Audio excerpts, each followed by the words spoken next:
This will be the debut of something new, and it's a little bit of something for everybody. We don't have exact numbers at this point. It will depend on what all you bring to the table, and Dan will be telling you more, expanding on that here in a moment as far as the vision. It will be August 25th through October 28th, 62 days, encompassing 9 weekends. So this project started originally as a 3-day event.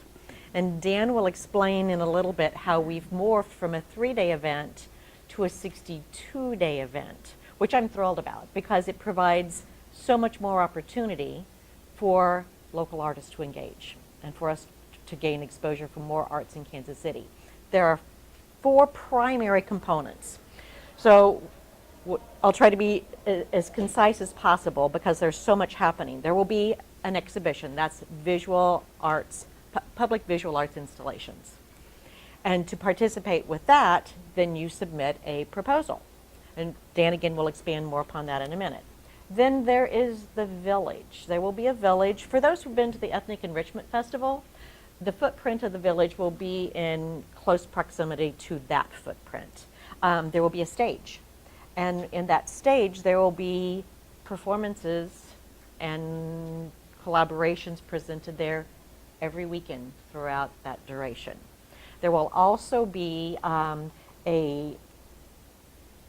we are still working on getting the right names for everything, so we're talking in generalities, but there will be specific names for things. A place for culinary artisans and a place for makers, and we'll talk more about makers in a few moments. And those also are submission through the process that Leah will go through by the end here. We're going to have a celebratory weekend, so that initial 3 days that we started with will be a concentration of activities, and that will be the second weekend in October, the 12th, 13th, and 14th. There in Swope Village and encompassing other facilities in Swope Park. In addition to all the artists that we're going to be featuring, both visual and performing, in the footprint, and I want to add that Swope is the hub, and majority of things will be happening there, but Dan will expand in a few minutes about how things will be happening throughout the city. We're also providing an opportunity for creative partnerships. So this is being done in a tight time frame. And so many of our performing groups and museums, performing and visual staples here in town already have seasons planned and exhibits planned. So we want to cross-promote and provide opportunity for people coming to open spaces to learn about all the other amazing things that are happening. So we will be providing creative partnerships with the existing entities here in town. Ways you can participate: the curated selection.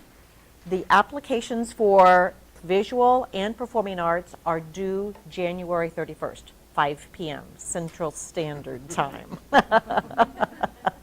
And those are for proposals within Swope Park and for site-specific proposals outside of Swope Park. Cultural partners, folks that I just mentioned that already have existing programming, at this point in time, Whiskey Design has created our splash page that's up right now. We will soon have an expanded website with much more information. So if you have questions about cultural partnerships, reach out to Leah. She'll touch a base about this again in a minute. And then Makers Market, which will also be in the Swope Village, in the village at Swope Park, we'll have more details coming for the Maker Village after the first of the year. And that will also be a juried process. Anything else? Okay, we're going to pass this on to Dan. I have been a curator for my entire professional life. I come from a mixed background of both independent work, institutional museum work, and cultural entrepreneurism. So I've kind of jumped in and out of institutions and started an institution of my own, and spent a long time in my life just going around doing freelance projects wherever I could pick them up. My focus for the last, I would say 3 decades has been really on kind of global art. I think my first large-scale global exhibition happened in Madrid at the Reina Sofia Museum. It was called Cocido y Crudo. And that was really a very ambitious project, and I found that being able to bring artists from many places together to one place was bound to have a positive dynamic impact on the place that this was happening. And I began to see cities as sites more and more as a subject that was interesting to me, that an exhibition and a city could kind of become one. I probably did that for the first time in Istanbul in 2003 when I organized the biennial there, and it happened in about 8 or 9 different locations. Museums, the Hagia Sophia, a Roman cistern, all these different spots around Istanbul, and to see the exhibition you had to move around the city. And that way of thinking of the city as a living entity, like a collaborator with both the curator and the artist, became extremely interesting to me. So just last year I did a similar project in Cuenca in Ecuador, where again artists from really everywhere kind of converged on this really rather small colonial city in the highlands of Ecuador and transformed 14 cultural institutions in the city into, again, a city-wide project. I think that maybe the project that I did that's the most pertinent was Prospect New Orleans, which was something launched after Katrina to kind of bring the contemporary art world into the cultural rebuilding of the city. And that was a very fortunate coincidence for me in many ways, because I had spent a lot of time in New Orleans. I knew a lot of people in the art world in New Orleans, particularly artists. So shortly after Katrina, when really the artists in New Orleans were looking for a way of finding a connection to the outside world, to making sure that the art world outside of New Orleans knew that they existed. And when I was also hearing that the contemporary art world wanted to participate in the cultural rebuilding of New Orleans, but that the two sides needed to come together, I realized that that was also sort of part of what I did as a curator, was try to make things connect in a space. So Prospect was a company. It was a company I launched at the beginning of 2007. We raised several $1 million. I was the executive director and I was the artistic director, so we kind of contracted with the entire city, invited over 80 artists from about 40 countries to come to New Orleans. And most importantly, there were about a dozen New Orleans artists also involved in the exhibition. And a number of artists who came to New Orleans from other places became intently interested in New Orleans subject matter, which it's not hard to do, and began making their projects about New Orleans. This would be artists from as far away as South Africa and Thailand who created New Orleans-driven projects. So I did that for about 5 years. Prospect is going on now, and it's now in its 4th edition. And I'm really happy that it's had a significant role to play in culturally repositioning New Orleans, not just as a place where you go to have a good time and hear music and eat good food, and maybe study architecture from the 19th century, but also a place where you can seriously engage with contemporary art, which means the contemporary artists in New Orleans now have an automatic connection to the outside world. Thousands of curators and collectors and museum people and art educators and artists and critics, they all go to New Orleans, and while they're there, they see a lot of New Orleans art. So I didn't know anything about the Mayor's Convergence Plan. Needless to say, I was never part of this process. But oddly enough, I had another conversation going on at the same time with a gentleman who I'm sure you all know, Scott Francis, who's a local arts and culture philanthropist, and in many other areas as well. And Scott had a dream about doing a large-scale art exhibition here in Kansas City. It came after seeing Documenta in Germany, particularly a Documenta that was curated by an African curator, which kind of presented this globalist vision that we were all so invested in. And Scott came back and said, this is what we need in Kansas City. So he and I had been we've now been talking, next month will mark 3 years that he and I have been having this conversation. So my phone sort of rings in March, and it's Megan Krieger calling from the mayor's office. So you can imagine that I assumed that she was calling about the project that Scott Francis and I had been talking about. But it wasn't that. It was this plan. It was the idea of doing a cultural festival. It was not an easy fit automatically. And I wasn't sure how this was going to work, but I said, well, I would love to participate in the envisioning sessions and see what we come up with. So after 2 days of kind of jamming ideas for a while, I proposed that it seemed to me that the solution was sort of right there in front of us. If we were to ask ourselves what kind of project would best benefit Kansas City, perhaps it would be the project that fuses the two ideas the most suitably, that can take the idea of a cultural festival and take the idea of a biennial exhibition and make them one thing. One thing. The reason I think that's particularly interesting right now in my field is because museums are moving closer and closer to performance as a generator of content and programming. I'm very involved with a number of performing arts organizations, including the Brooklyn Academy of Music in New York, BAM. BAM has been stepping up their collaborations with visual artists and filmmakers to a dramatic extent over the last 5 or 10 years. So I really feel these two worlds are coming together, but there is not any place or occasion in which the possibility of visual and performing arts existing together on an equal plane is currently happening in this country. So I thought maybe Kansas City would be a great place to innovate, would be a great place to pioneer a new form of a cultural experience, which is what we're calling it, or an arts experience. It's neither festival nor exhibition, or it's kind of both together. It's a, as we used to say in New Orleans, it's a gumbo. And I think that works really well because one of the things that happened, again, with New Orleans was it's a signature event, so it's meant to attract people. It's meant to generate cultural tourism, find collectors, find museum groups, find art lovers around the country and other countries and say, this is the moment to come to Kansas City. These 9 weeks, these 62 days are a unique opportunity for you to come see these artists, but also hear these artists, watch these artists, listen to these artists, be part of something that will be very specific to Kansas City.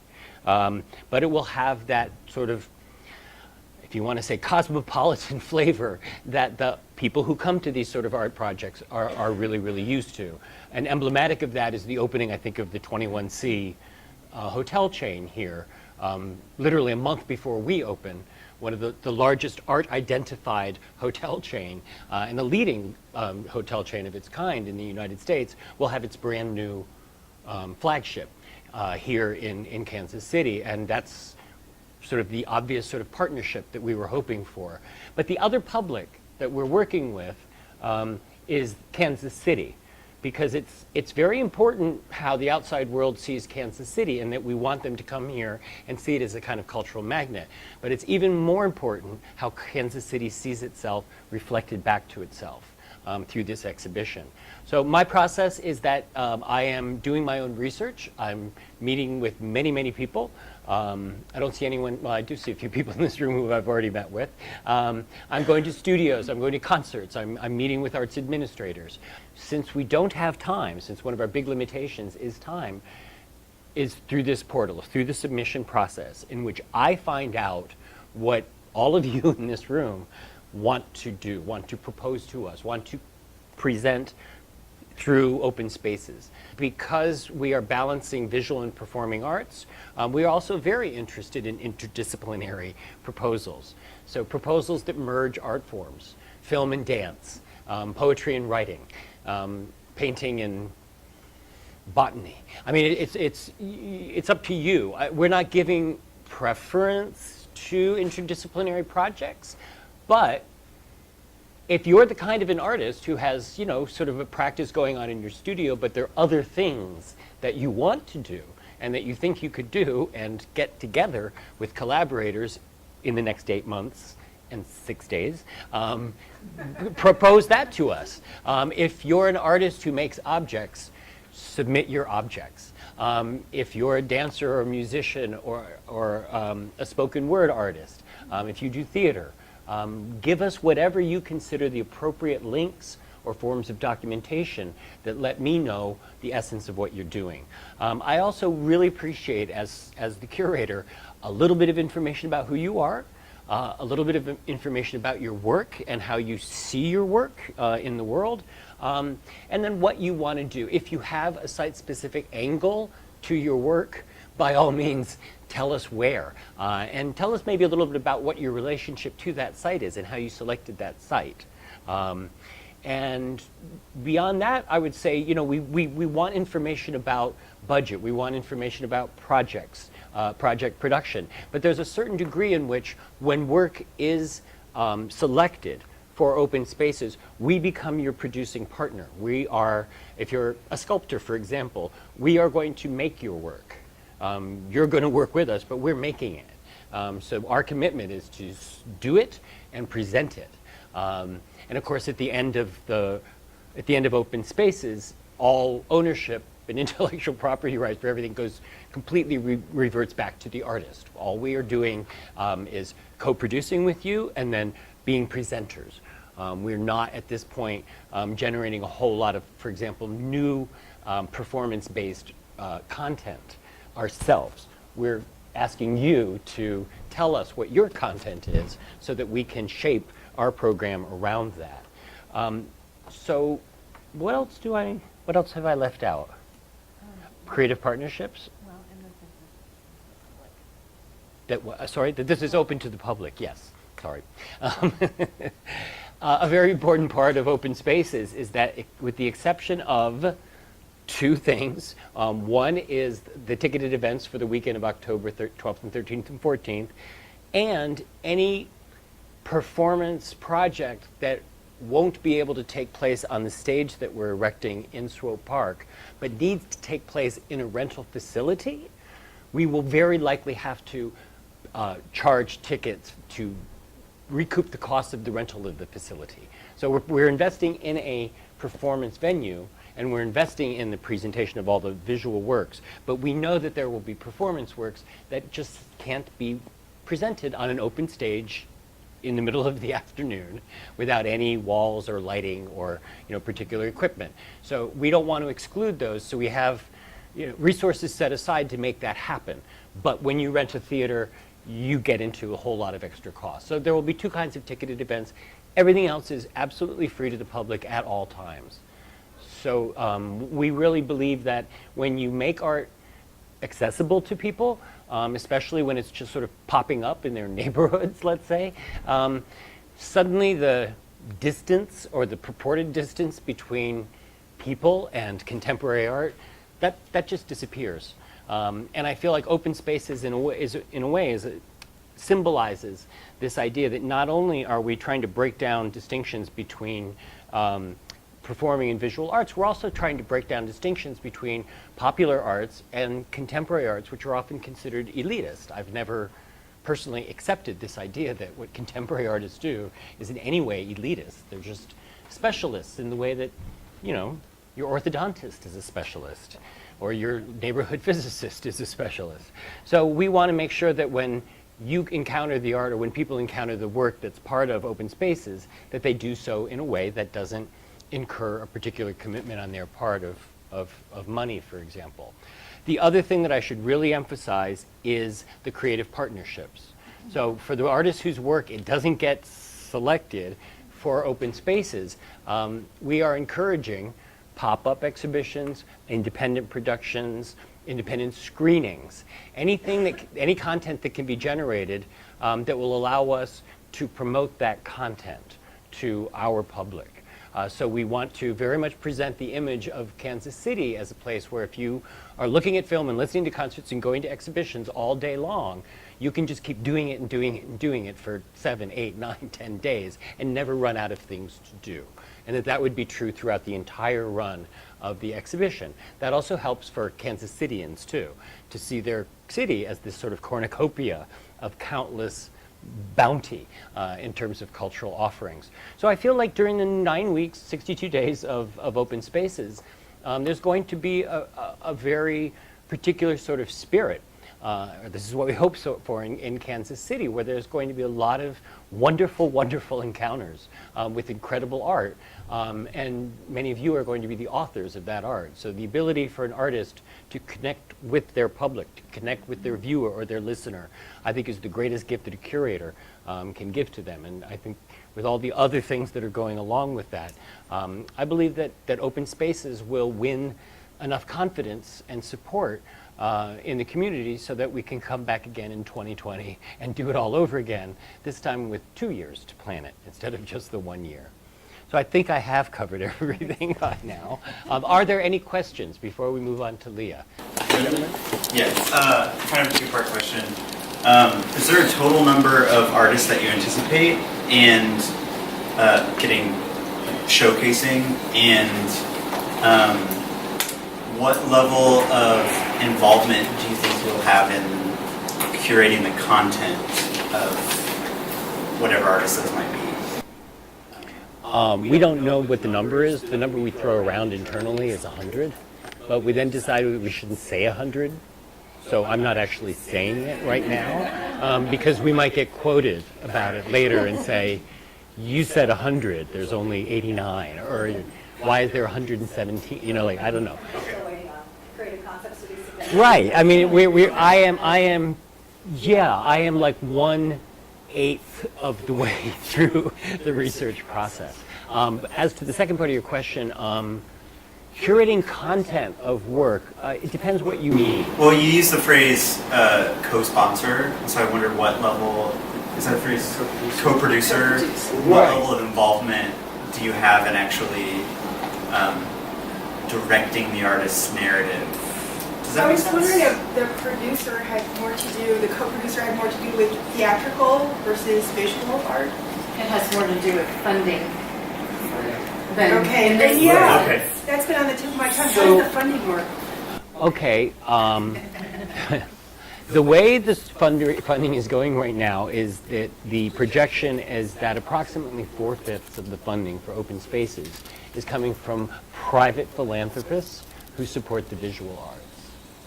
They support the performing arts, but they support the visual arts as well. Yes? What's the venue for the exhibition?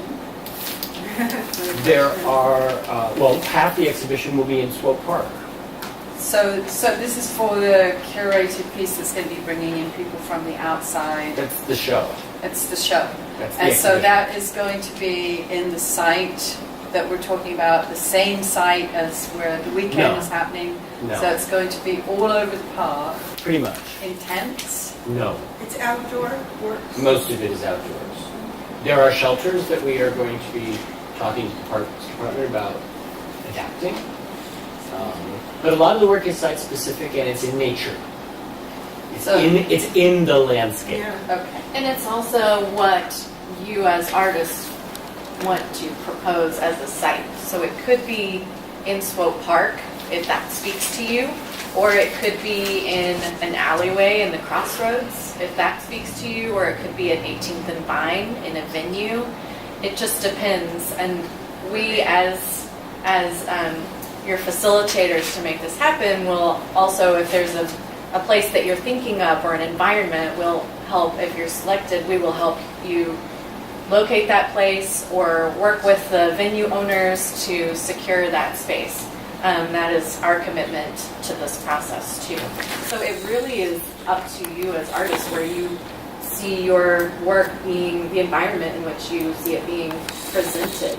It's pretty much all public art, publicly accessible, so Yes. there's nothing that is going to require enclosure or security or anything like that is going to be appropriate for this festival. Just platform. I wouldn't go that far at all. Okay. First of all, anything in it, even if it's in a shelter, requires security, and it also requires docents. So we need to make sure that the artist's work is protected during the entire 9 weeks, and that the public who shows up, if they have a question, that there's somebody there that they can ask the question to.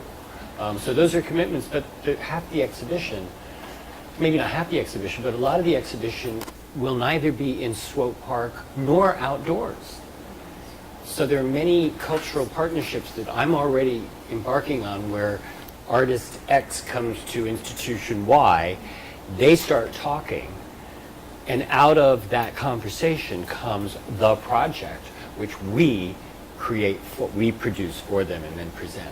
But that would be indoors and out of the rain and out of the elements. I had a follow-up question on the volume of artists kind of ratio that you mentioned, and then a separate question related to access. But on the artist piece, you said roughly 100 maybe. I think online there's a mention of 80 national artists. Have those 80 national artists already been secured?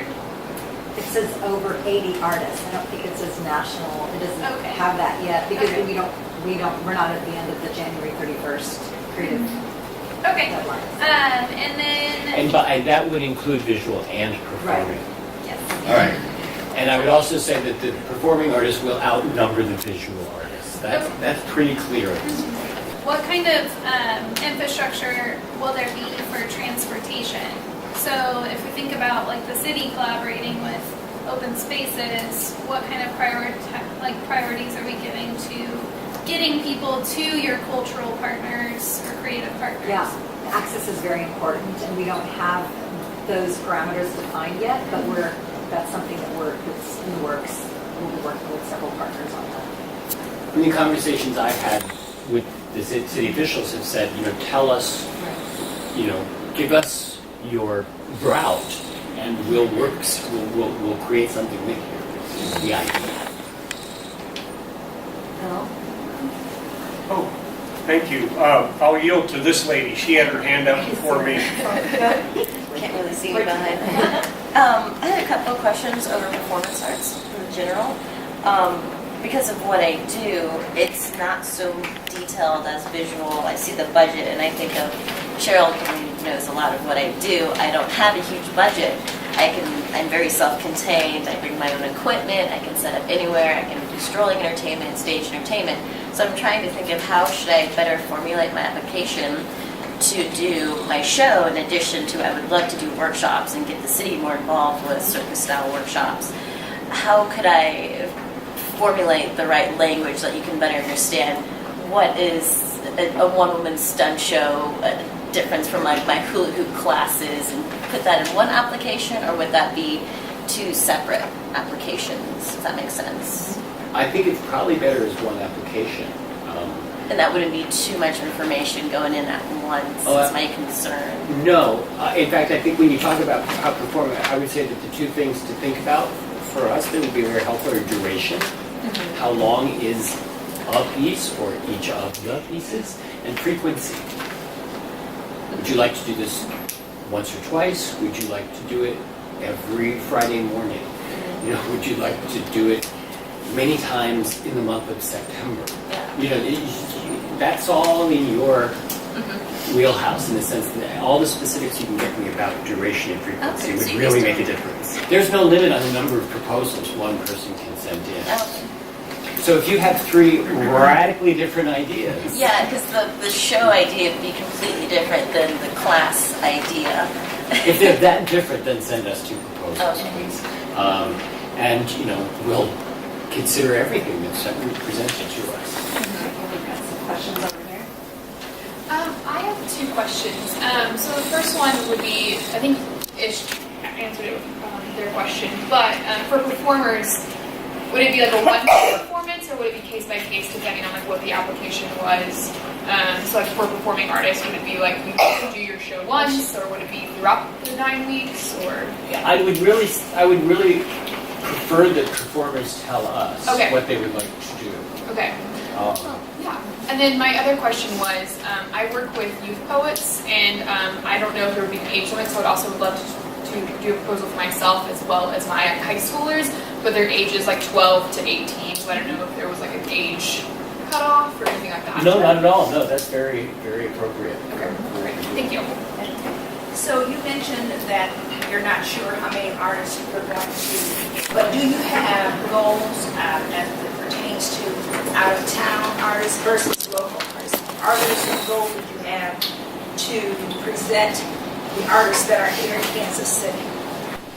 Yeah, I mean, I would say that certainly in the area of performance, the Kansas City artists will be much more prevalent than out-of-town artists.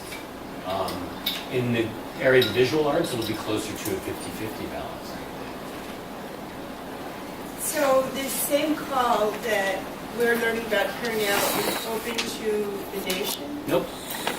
It is open to the nation, but priority will be given to local. So at first there were only proposals from like Berlin and Minnesota coming in, but so I'm like, come on, Kansas City, come on, this is for you really, and we are prioritizing local artists within a 50-mile radius of Kansas City, so we can include regional. And so we wanted to also think about Lawrence too, but we do ask that the projects occur in the Kansas City area, just for ease of access, and also because we have funding from Kansas City, Missouri, the city of Kansas City, Missouri, we have to think about that too. Yeah, but I defer to. You mentioned culinary artists. What does that look like? What are you thinking about when you say culinary artists? One thing that's very appealing to all of us is kind of devoting each week to a different chef and having a culinary area where that chef is kind of demonstrating and feeding. Because I see the program on the stage in the park as being connected to the visual program, I think it would be really nice to be offering the public a lot of food options. We don't really know how that's going to work yet. So, visual public art pieces that are going through this process that are site-specific, not here in Swope Park, but might be in a place that's already working on installing public art in their area in a neighborhood, for instance. If it's something that's not like temporary, I mean, is there room for things that are going to last beyond the festival that might actually contribute in a more permanent way to the artistic enhancement of neighborhoods in Kansas City? If there are artists that are involved in that kind of work in community, like a mural or something that's long-standing, that's a piece of art that then remains after the festival. Oh, absolutely, yes. And we expect that some of the work that's going to be made for open spaces is going to stay permanently, maybe not in the place where we're showing it, but we expect that some of the work is going to become part of the permanent cultural landscape of the city. It would be a shame to commission all of this amazing sculpture that has it all heading, to the four winds. Can I ask a quick follow-up? So, with the deadline being January 31st, in terms of like the site-specific stuff that might occur on streets or buildings or in the public realm, do we not worry about permissions and permitting and all of that at this point? We do that, just go for it. Yep. Deal with that later.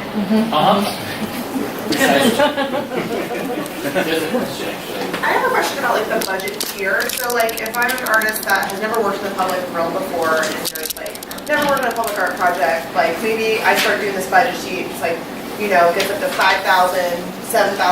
Like I know for other like RFQs and stuff, there's certain like project, like $10,000 projects to a $30,000 project to a $100,000 projects of like what materials might cost or whatever that might be. I'm just curious, should we have a certain tier in mind of like, oh, I'm like a $1,000 project or I'm a $100,000 project? Like, is there any sort of delineation between that? $100,000 projects are going to have a really hard time. Right. Well, I mean, I'm just saying, with all this private money, I don't know, maybe someone would be really into like this project and then might want to kick in an extra like $50,000 because they want to see it and they believe in this project. I wasn't sure, like, is this a set budget or if you're working with donors, I know is like a different type of kind of relationship you're building. It's just a question of like, there's different stages, right? Like if you're bringing in certain artists. That was just my question. It doesn't seem tiered or hierarchical to me because I haven't seen the proposals yet. Right. But I know from experience that you can make an exhibition where there are things that cost $50,000 and there are things that cost $500. Right. And very often the public doesn't know the difference. you know, it's. Oh, I'm very aware. So, you know, so it's, we're not, the reason we're not tiering is that we don't want artists to become preoccupied with hitting a certain, like, sweet zone in terms of the budget, which would then increase the likelihood that they would get selected. Right. We want to discourage any. So it's going based, you're purely like, this, we're believing this proposal, like, we're gonna make it happen kind of thing. And the quality of the documentation is really big. Like what you can share with them, you need to say, this is what I've done, this is what I'm doing now, and this is what I'm going to do in open space.